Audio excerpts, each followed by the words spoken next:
Senator Paul. Thank you for coming, and much has been said of bias, and in a town that's full of politics and opinion, it's kind of hard to be anybody without bias, but I do appreciate that you and your team try to avoid having bias in your reporting and try to be as objective as possible. I appreciate that. And I think you and other inspectors general do a great service to our country trying to figure out and make things better and root out where there are problems. I would say that when we look at bias, I guess the first question would be a short question, just to reiterate and make sure it's very clear. You did find evidence of biased individuals who were involved with the investigation. That's correct. Okay. I think that's very clear. And is it difficult to determine what people's motives are, or whether they're biased or not biased? It's very difficult. Right. And so just by saying you didn't find it doesn't mean it didn't exist. It doesn't mean you couldn't have had 15 people very biased who influenced every one of their decisions. You just can't prove it. We could not prove it. We lay out here what we can prove. Okay. One specific instance I'd like to ask you about, though. The OGC attorney is the one I think you've referred for criminal evaluation. Correct? I'll just say we've referred to the Attorney General and the FBI Director. Right. For possible, and that's the possible criminal evaluation. He also had text messages that said, Vive la Resistance. Did you interpret those to be, or what would your opinion, does that show that he might have had some bias against the Trump administration? Well, he was one of the individuals in last year's report precisely for those text messages that we referred to the FBI precisely for that concern. But you interpreted that as an evidence of bias. But I guess my question would be, if you saw that he was biased, he's obviously made errors that you think actually may have been intentional.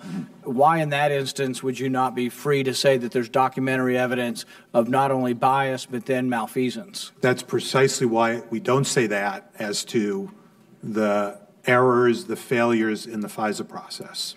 Right, but could you then specifically say the opposite, that actually in this instance there actually was evidence of political bias and evidence of record changing that looks like malfeasance? There is evidence of both. I agree with you, but we will I want to make sure there's a fair process. That's fine, and I think the chairman's very correct that the media has misinterpreted what you've said and drawn conclusions that I don't think are accurate as to what you're saying, and people should read the report, and the report is very damning as to the process. Whether there's bias or not, there are problems. Now, getting to your solutions, you've suggested that, and I think you're attempting to make valid suggestions as to how the process would be better.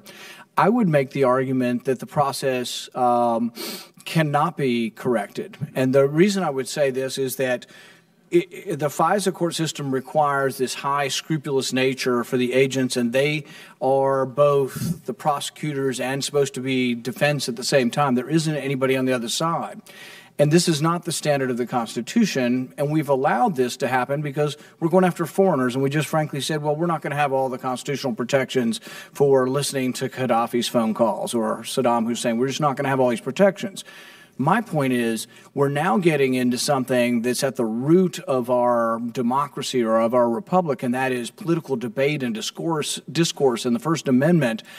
I don't think the tweaks to the FBI will work. I frankly think what we have to understand is the FISA court's for foreigners. It's at a lower than constitutional level. And so I guess my question to you would be, do you think it's within the realm of the reforms that we should consider is whether or not political campaigns should be investigated using a secret court where there is no legal representation for the defense? And you raise excellent questions here. And one of the things that we are careful not to do is when we make recommendations to Congress on statutory changes. So we try and work with the process, as you noted. There will be a lot of debate that goes well beyond what we're recommending to try and fix what's existing. There's going to be a legislative look. The FISA court clearly is going to look at some of these issues now. And I do think, and we're prepared to come meet with legislators and talk through these issues as you all consider things that go beyond the four corners of what exists. I think one of the issues here, and we reference this, having been a prosecutor where you go ex parte to a court for search warrants and wiretaps in the criminal process, but you also know that at some point the defense lawyer is going to get those if there's a case made, and there's the potential for a litigation in an open courtroom before a judge with a defense lawyer cross-examining. And that alone, that understanding that could happen, has some effect. Yeah, and I agree. And I think if you don't have that in the FISA system, no matter what you do, you tweak the system. When you're telling me it requires FBI agents to always be scrupulous and never have bias enter into that, we're trying to prevent bias from entering in. I think it's a standard that's too high for individuals to take. And there will always be people on both sides of the political spectrum who may let their biases enter into that. And the check is to have a defense attorney, to have a public trial. And secret courts really were not intended to examine crime in America or to examine political campaigns. And I think that's the thing that needs to come out of this, is that we don't, and this is why I don't fault your recommendations for FBI process to make it better. There's a big danger that we take that politically and say, oh, that's the end answer to that.